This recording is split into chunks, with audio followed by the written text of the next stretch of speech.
അതിപരിശുദ്ധ നാമ വാഴ്ത്തപ്പെടുമാറാകട്ടെ. കൃപയാൽ മിനിസ്ട്രിയുടെ ഒരു പുത്തൻ എപ്പിസോഡിലേക്ക് ഏവർക്കും സ്വാഗതം. ഇന്നത്തെ ചിന്താവിഷയമായിട്ട് നമുക്കൊരു വാക്യം വായിക്കാം. 1 കൊരിന്ത്യർ 3 അധ്യായത്തിൻ്റെ 9 വാക്യം.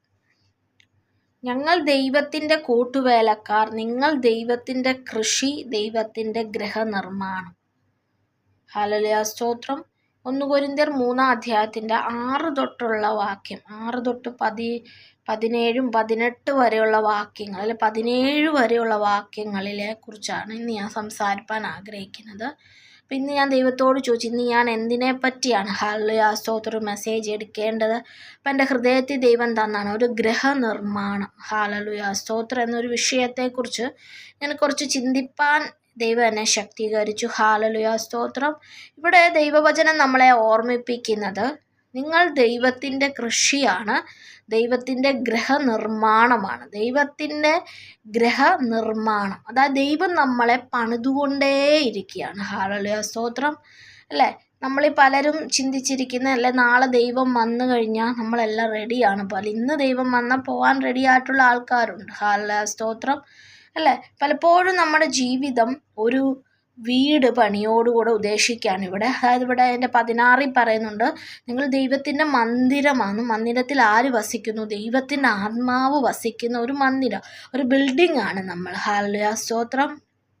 അപ്പോൾ ഈ ബിൽഡിങ്ങിൽ ദൈവം നാൾതോറും ചില ശോധനകളിലൂടെയും പരിശോധനകളിലൂടെയും നമ്മളെ ദൈവം എന്ത് ചെയ്യാണ്? പണിതുകൊണ്ടേ ഇരിക്കുകയാണ്. ആമേൻ സ്തോത്രം. ദൈവകരങ്ങളിലേക്ക് നിങ്ങളെ ഏൽപ്പിച്ചു കൊടുത്താൽ കുശവൻ്റെ കയ്യിലെ പാത്രം പോലെ ദൈവം നമ്മളെ അനുദിനം എന്ത് ചെയ്യണം? പണിയപ്പെടണം. ഹല്ലേലൂയ സ്തോത്രം. പണ്ടുള്ള കുറച്ച് ആൾക്കാരൊക്കെ ഇങ്ങനെ പറഞ്ഞു കേട്ടിട്ടുണ്ട്, അതായത് നമ്മൾ ഭൂമിയിൽ ചെയ്യുന്നതനുസരിച്ച്, നല്ല പ്രവൃത്തികളെയൊക്കെ അനുസരിച്ച്, ദൈവത്തിന് വേണ്ടി നിൽക്കുക, അതനുസരിച്ച് സ്വർഗത്തിൽ കർത്താവ് ഓരോരുത്തർക്കും ഓരോ വീടുകൾ പണിയാണ്. അല്ലേ, ഇപ്പം നമ്മുടെയൊക്കെ പ്രവൃത്തി വെച്ച്, ചിലവരുടെയൊക്കെ പ്രവൃത്തി വെച്ച് വീട് പണി സ്വർഗത്തിൽ പൂർത്തീകരിച്ചിട്ടുണ്ട്, ചിലവരുടെ തറ മാത്രമേ ഇട്ടിട്ടുള്ളൂ. അല്ലേ, നമ്മുടെ പ്രവൃത്തി പോലെ ഇരിക്കും. അല്ലെ, ഇതിൻ്റെ താഴോട്ട് നമ്മൾ വായിക്കുമ്പം, യേശുക്രിസ്തു എന്ന ഇട്ടിരിക്കുന്ന അടിസ്ഥാനമല്ലാതെ മറ്റൊന്നിടുവാൻ ആർക്കും കഴിയില്ല. അതായത് നമ്മളിൽ ഒരു അടിസ്ഥാനം, അല്ല ഒരു തറ ദൈവം പണിതിട്ടുണ്ട്. യേശുക്രിസ്തു എന്ന ബേസിക്സ് ആയിട്ട്, അല്ലെങ്കിൽ ആ ഒരു രീതിയിൽ ദൈവം നമ്മളെ പണിതിട്ടിരിക്കുകയാണ്. ബാക്കി വരുന്നത് നിങ്ങളുടെ പ്രവൃത്തി മൂലമാണ്. ബാക്കി നിങ്ങളുടെ ആത്മീകമായിട്ടുള്ള ആഗ്രഹം, അല്ല ആത്മീകമായിട്ടുള്ള ജീവിതത്തിൻ്റെ പണി നടക്കുന്നത്. ഹല്ലേലൂയ സ്തോത്രം. ഇവിടെ പറയുന്നത്, നമ്മളതിൻ്റെ താഴോട്ട് വായിച്ച അടിസ്ഥാനത്തിൽ ആരെങ്കിലും പൊന്നോ വെള്ളി, വിലയേറിയ കല്ല്, മരം, പുല്ല്, ഇതൊക്കെ നമ്മുടെ പ്രവൃത്തികളാണ്.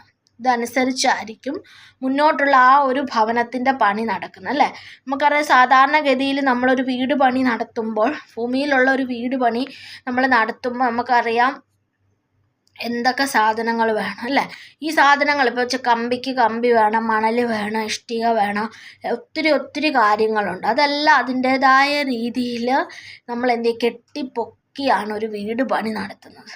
ആമേൻ സ്തോത്രം. അല്ലേ, എന്ന് പറഞ്ഞ പോലെ നമ്മുടെ ജീവിതത്തിലും നമ്മളെ പൂർണ്ണമായും ദൈവം പണിയണമെങ്കിൽ നമ്മുടെ ഓരോ അവയവങ്ങളെയും ദൈവകരങ്ങളിൽ നമ്മൾ ഏൽപ്പിച്ചു കൊടുക്കണം. ആമേൻ സ്തോത്രം. എങ്കിൽ മാത്രമേ നമുക്കൊരു ആത്മീകരമായിട്ടുള്ള ഒരു മുന്നോട്ടല്ല, നമുക്കൊരു ദൈവസന്നിധിയിൽ ഇരുപ്പാനും പ്രാർത്ഥിപ്പാനും ഒക്കെ തോന്നത്തുള്ളൂ.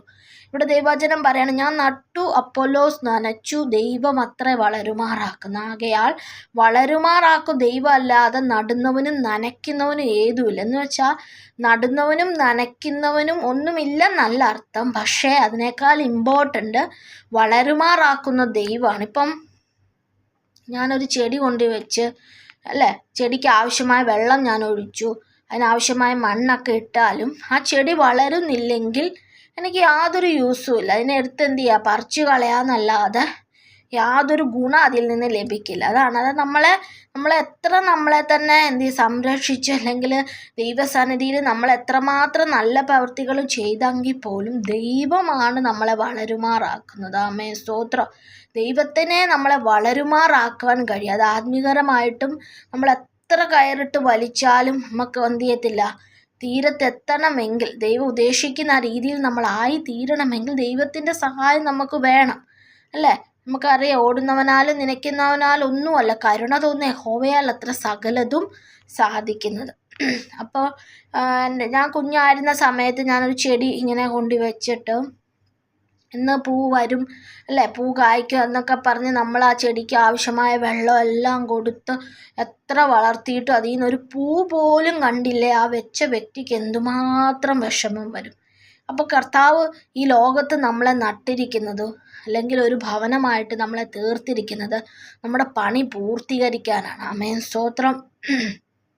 നമ്മുടെ ദൈവം ആഗ്രഹിക്കുന്ന ചില പണികൾ നമ്മുടെ ആത്മീയ ജീവിതത്തിലും നമ്മുടെ ആ ഒരു ആത്മീകരമായിട്ട് ചിലയിടങ്ങളൊക്കെ ഇടിഞ്ഞു കിടക്കുവാണ്. സ്തോത്രം അല്ലേ. നമുക്കറിയാം, ഇടിഞ്ഞു കിടക്കുന്ന ഒരു തുറസായ വീട്ടിൽ എപ്പോൾ വേണേലും പൈശാചികം വരാം, ചിന്തകളായിട്ടും പ്രവൃത്തികളായിട്ടും അവന് വരാം. എങ്കിൽ നീ അതിനെയൊക്കെ എവിടെയാണോ നിങ്ങളുടെ ഭാഗത്ത് ജീവിതത്തിൽ ഇടിഞ്ഞു കിടക്കുന്ന ആ ഭവനം നമുക്കത് പുതുക്കി പണിയാം. ഹല്ലേലൂയ, സ്തോത്രം. പുഷ്ടി നിമിത്തം മുഖം തകർന്നു പോകും. അതായത് അഭിഷേകമുള്ള നിനക്ക് പ്രാർത്ഥിക്കുമ്പോൾ ചില അന്ധകാര ശക്തികൾ ഓടുവാനായിട്ട് ഇടയായിത്തീരും. ഹല്ലേലൂയ, സ്തോത്രം. അപ്പം ഇടിഞ്ഞു കിടക്കുന്ന യാഗപീഠങ്ങളെയൊക്കെ ഒന്ന് എന്ത് ചെയ്യണം, പണിത് ചേരേണ്ടതൊക്കെ ഒന്ന് ചേർന്ന്, ഹല്ലേലൂയ, സ്തോത്രം, ഒരു മനസ്സോടുകൂടെ നമ്മൾ ചേർന്നിരുന്നാൽ ഒരു ഭവനം പണിയുന്നത് പോലെ ക്രിസ്തു നമ്മളെ പണിയുവാനായിട്ട് ഇടയായിത്തീരും. ഹല്ലേലൂയ, സ്തോത്രം. ദൈവം ഒരു പക്ഷെ എന്നോട് ഈ ഒരു വചനം സംസാരിച്ചത് എന്നെയും നിങ്ങളെ ഓരോരുത്തരെയും പണിയുവാൻ ദൈവം ആഗ്രഹിക്കുന്നതുകൊണ്ടാണ്. ഹല്ലേലൂയ, സ്തോത്രം. നമ്മൾ എത്ര നമ്മുടെ ഇഷ്ടത്തിൽ ഓടിയാലും പ്രവർത്തിച്ചാലും ദൈവം വിചാരിക്കാതെ നമുക്കൊരു വളർച്ച വരികയില്ല.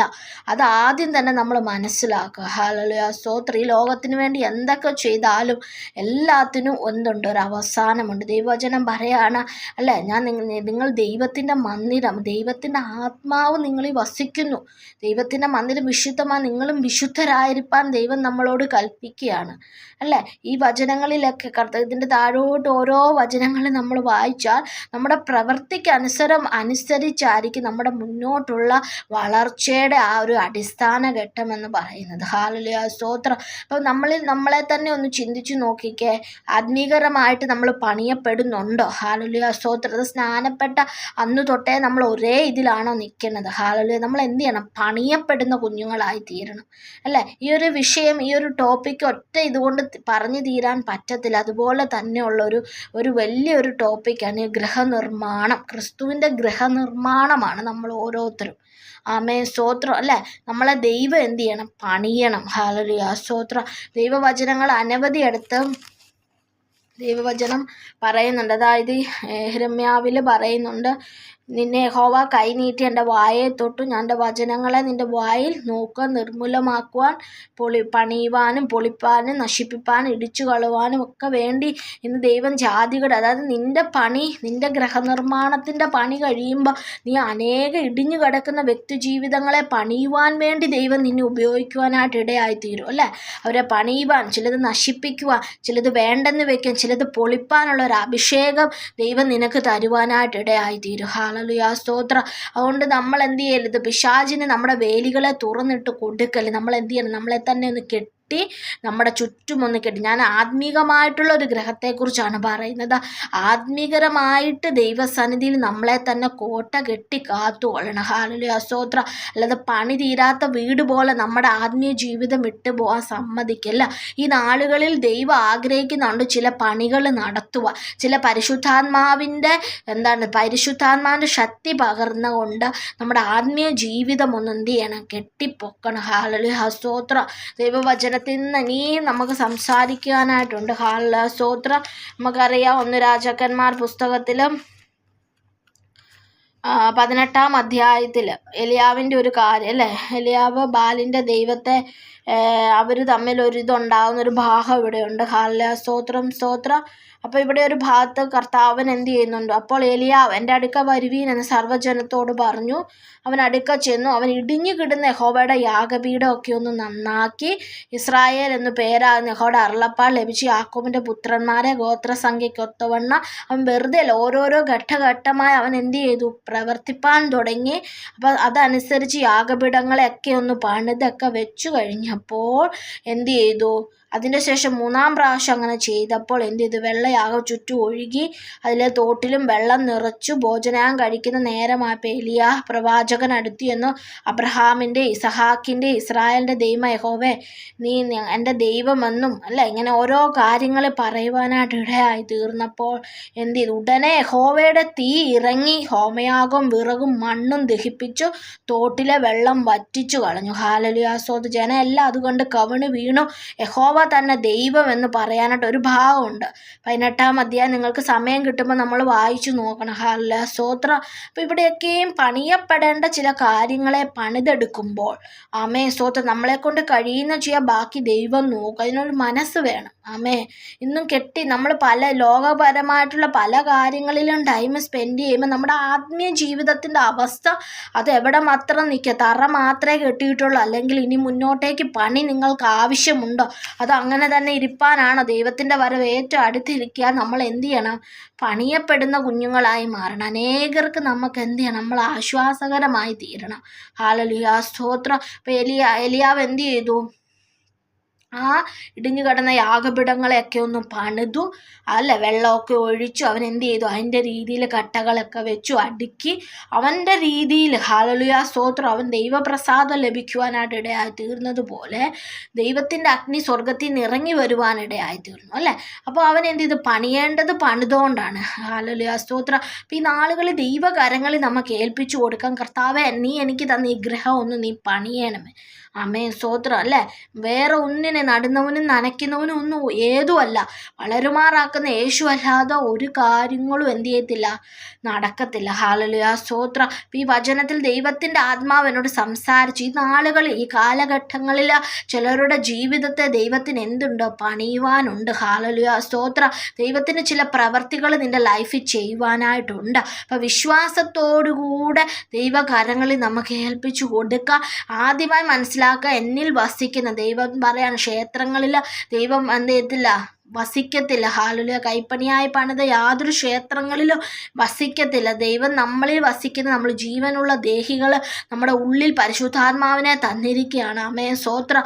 നമ്മൾ എന്ത് ചെയ്യില്ല? അതിനെ ആത്മാവിനെ കെടുത്തല്ല, പ്രവചനങ്ങളെ തുച്ഛീകരിക്കാതെ വണ്ണം ദൈവത്തിന് കൊടുക്കേണ്ട സ്ഥാനം കൊടുത്തുകൊണ്ട് മുന്നോട്ടേക്ക് പോകാൻ ദൈവം നമ്മളെ ഓരോരുത്തരെ സഹായിക്കട്ടെ. അതുകൊണ്ട് ഈ നാളുകളിൽ കുശവൻ്റെ കയ്യിലെ പാത്രം പോലെ, ഹല്ലേലൂയ സ്തോത്രം, എന്തിനാ എന്നെ ചമച്ചതെന്ന് ദൈവത്തോട് തിരിച്ചു ചോദിക്കാനല്ല ദൈവം ആഗ്രഹിക്കുന്നത്. നമ്മളെ തന്നെ ദൈവകരങ്ങളിൽ ഏൽപ്പിച്ചു കൊടുക്കുക. കുശവൻ്റെ കയ്യിലേക്ക് മണ്ണ് ഏൽപ്പിക്കപ്പെട്ടതുപോലെ ആമേ സ്തോത്ര ദൈവകരങ്ങളിലേക്ക് നമുക്ക് ഏൽപ്പിക്കപ്പെടാം. ദൈവം നമ്മളെ പണിയുമാറാകട്ടെ. ഹല്ലേലൂയ. അനേകർക്ക് കൊള്ളാവുന്ന കുഞ്ഞുങ്ങളാക്കി ദൈവം നമ്മളെ പണിയുമാറാകട്ടെ. അപ്പോൾ ഈ കേട്ടപ്പെട്ട വചനപ്രകാരം ദൈവം എന്നെ നിങ്ങളെല്ലാവരെയും ആമേ അനുഗ്രഹിക്കുമാറാകട്ടെ. കൃപയാൽ മിനിസ്റ്ററിയുടെ ഒരു പുത്തൻ എപ്പിസോഡുമായിട്ട് നമുക്ക് വീണ്ടും കാണാം. God bless you all.